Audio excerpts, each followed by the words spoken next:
South Korea's oldest car maker, founded in 1944, made bicycle parts.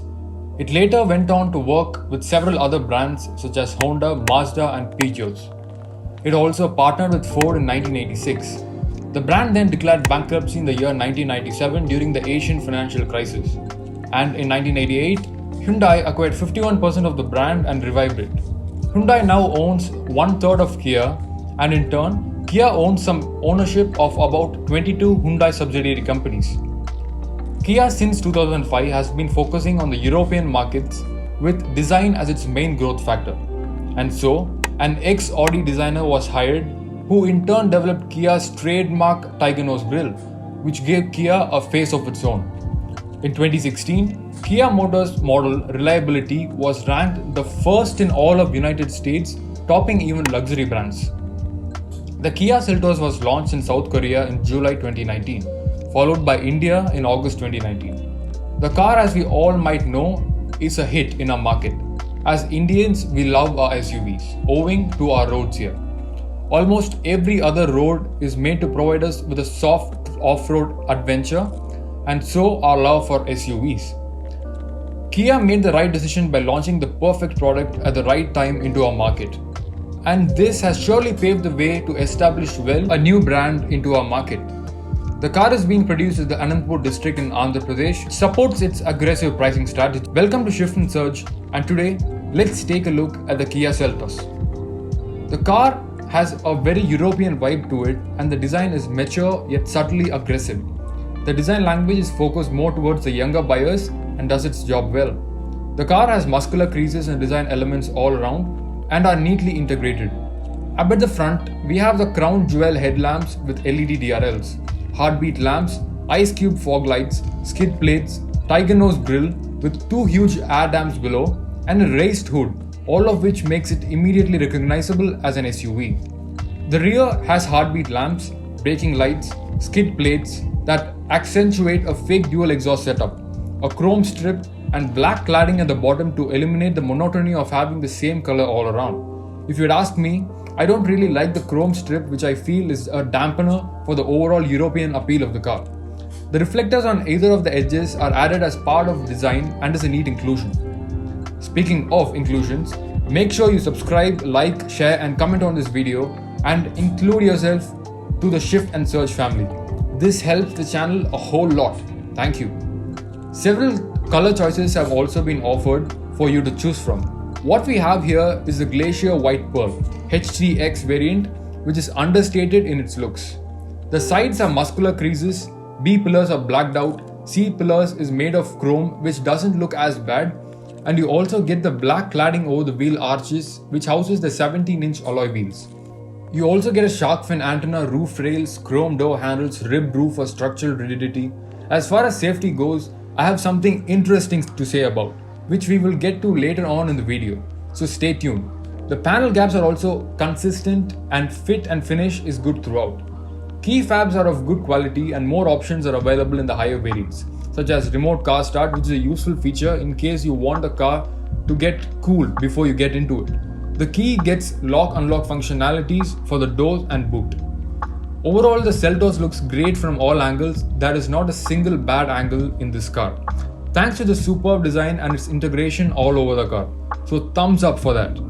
Only thing I would have liked personally is to modify the chrome strips at the back to accentuate the European design language. The car also reminds me of a certain Land Rover, which is not a bad thing at all. Getting on to the interiors of the car, the first thing I have to tell you is the sound insulation and the absence of engine and road noise in the lower to mid RPMs. It's only in the higher RPMs you start hearing the engine. Otherwise, noise isolation is superb and Kia has made an immense effort throughout to achieve this. So again, great job in this regard. Quality of interiors are good.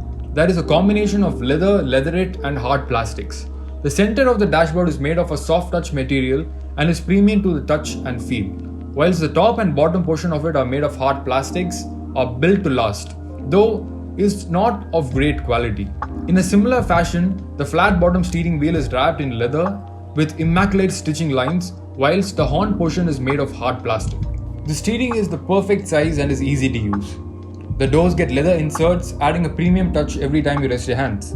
The overall console up front is made to be driver-centric and is great to look at.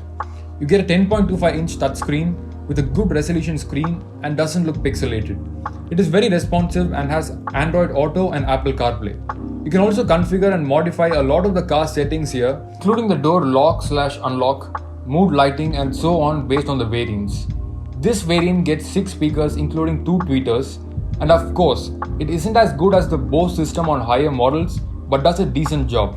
But if you are an audiophile, consider upgrading to better ones. On the tray below, you get a USB port to connect your phone, 12-volt socket, and other one to charge your phone.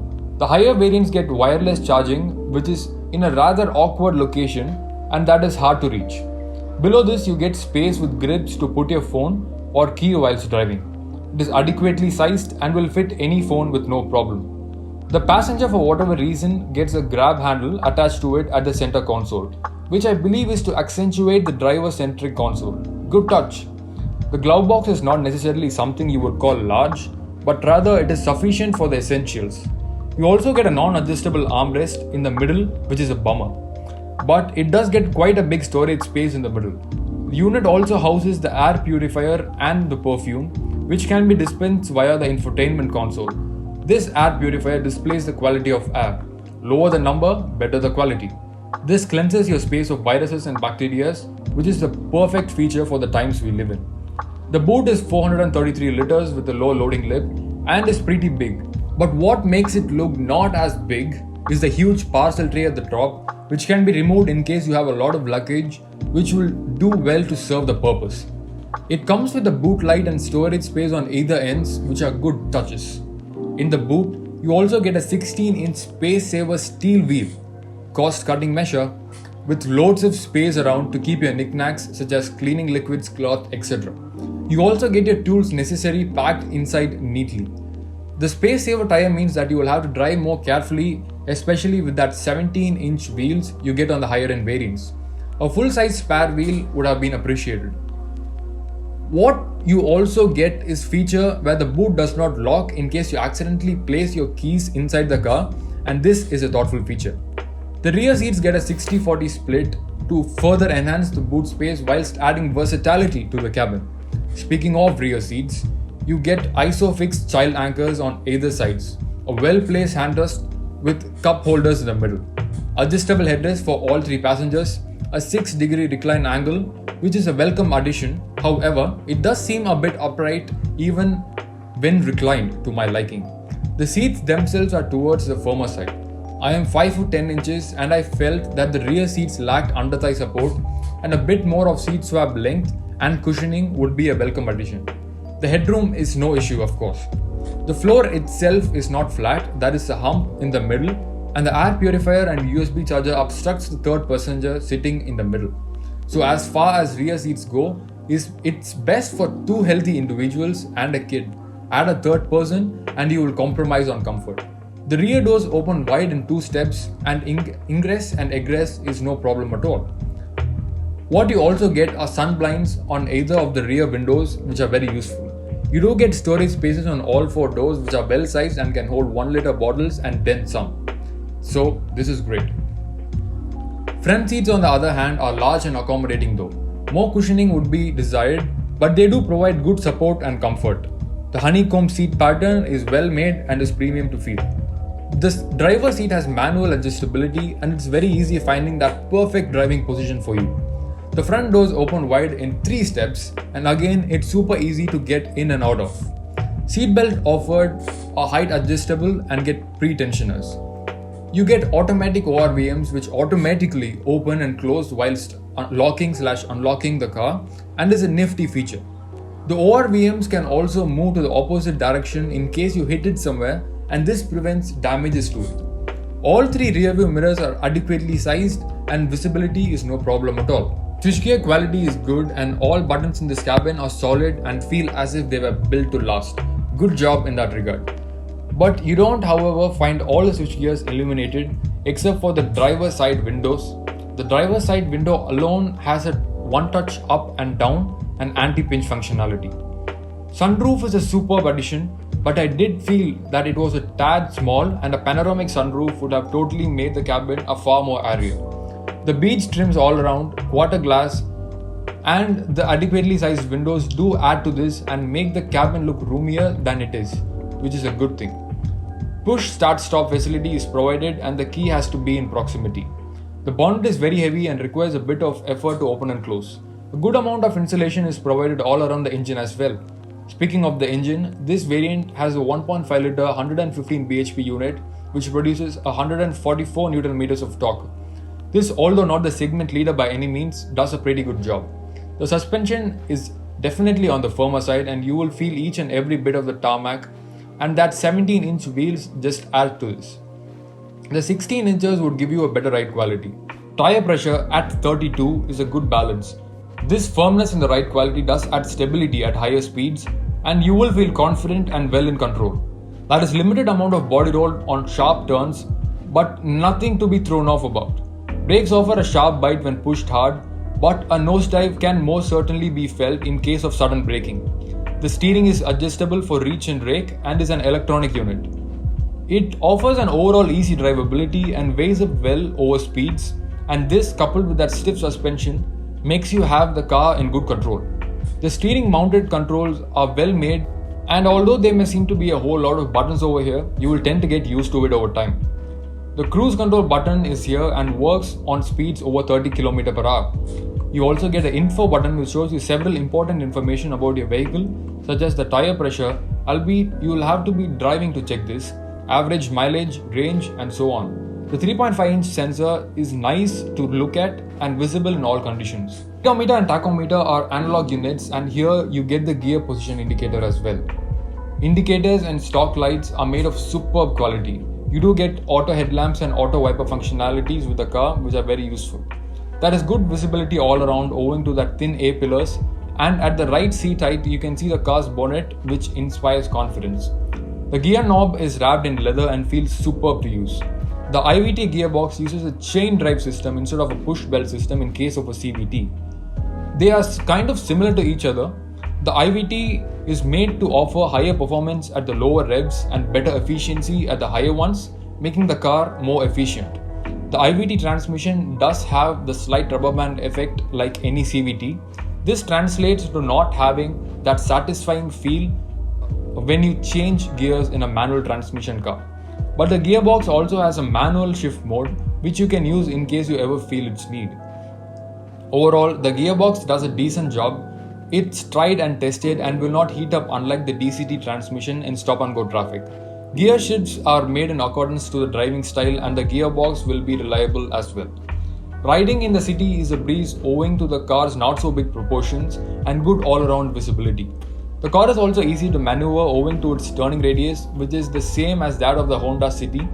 On the highways, the car remains stable owing to that firm suspension again. The steering wheel also weighs up well and there is good amount of feedback from behind the wheel. The Seltos is stable at 3-digit speeds and can hold on to them with no issues at all. 0 to 100 takes about 11.5 seconds, which is very similar to that of the diesel engine. Mileage on offer is around 15 km per litre and will vary based on the various factors such as your driving style, driving conditions, tarmac, and people and luggage ferried by the vehicle. But generally it is around the 15 km per litre mark. It is also important to note that the automatic variant has a higher mileage figure compared to the manual variant owing to that efficient nature of that IVT gearbox. Petrol tank capacity is at a 50 litres and this gives you a range of about 750 kilometers before needing a fuel stop, considering in mind that 15 km per litre mileage. Tires are adequate, but when you do upgrade them, choose better rubber that is more grippier. Vanity mirrors are only offered on the passenger side with no lights. Should be a cost-cutting measure. IRVMs has an auto-dimming feature and comes with 3 buttons. The first one will place an emergency call to Kia customer service. The second one will call Kia roadside assistance, and the last one will launch UVO. UVO is a functionality built into the car that connects the infotainment systems, your car, and your smartphone and smartwatch. This supports 57 different features in Exact, which has been updated recently, and these are a lot of quirky and useful features such as stolen car immobilizer, turning your car on, your AC on, your purifier on via your smartphone, checking vehicle status, live car tracking, remote horn and light, auto collision notification, roadside assistance, several voice commands among several others. It also supports OTA updates, so your infotainment console remains updated always. This is a very good added feature you get on the higher end variants. Headlamps are powerful, sharp and offer a good throw at night. The 190mm ground clearance is superbly helpful in our roads and kind of makes this a soft off-roader. You need not have any worries going over bumps. Good amount of underbody protection has been offered as well. All the wires at all places are neatly tucked in. The air conditioner has automatic climate control and cools the car pretty fast. No issues here. Up at the top you get sunglass holders with protection pads for your glasses along with LED lights at the front and middle portion of the cabin. These do well to illuminate the car when required. The rear view camera features adaptive guidelines and are very useful. The clarity of the camera is more than sufficient and you will have no problems maneuvering the car solo. The rear view camera can also be accessed by pressing the video button near the gearbox, and this is useful as well. As far as safety goes, the car is loaded with safety features such as ABS, ESC, hill climb assist, brake assist, vehicle stability management, speed sensing door lock, all 4 disc brakes, but it only comes with dual airbags in this variant, which is a bummer. What you also have to know is that there is SP2 variant and SP2i variant, which is the variant already on offer in India. The SP2 was made for developed markets, whilst the SP2i is made for developing markets. Basically, the SP2 variant has more reinforced ultra high strength steels and provides to overall structural rigidity and also has a longer wheelbase, which in turn gives the SP2 Seltos a higher safety rating than the Indian SP2i variant, which has only received 3 stars in the global NCAP rating. This matters have to be taken into hands by Kia and sorted out at the earliest. Competition is provided from the likes of Creta, MG Hector, Skoda Kushaq, Tata Harrier, XUV 500, Jeep Compass and several other cars owing to its wide spread of variants and price range. Each cars have their own set of pros and cons that can only be discussed about in a separate review of every car. So make sure you stay subscribed to get content I post. On the whole, the car has a plethora of variants and drivelines to choose from. I have provided a link for accessing the brochure in the description below, which lists in detail all the features you get in each one of the variants. The car, like I stated earlier, has a European vibe to it, and those looking for such a design will find this to be a perfect fit. The petrol 1.5 litre engine variant is about 1 lakh cheaper than the diesel variant and offer decent mileage figures as well. That closing gap of price difference between the two fuels also adds to this variant's pros. The cons I see in this car is the lack of a panoramic sunroof, usage of quite a bit of hard plastics all around, lack of illumination on certain switches, non-movable front armrest, the rear seats overall support, and the fact that the wide number of variants on offer and their wide price range, the snob value associated with the higher variants may not be as much as maybe say a Jeep Compass. The car is focused more towards the younger audience, like I said earlier, and honestly, I feel that the vehicle is a solid package from Kia.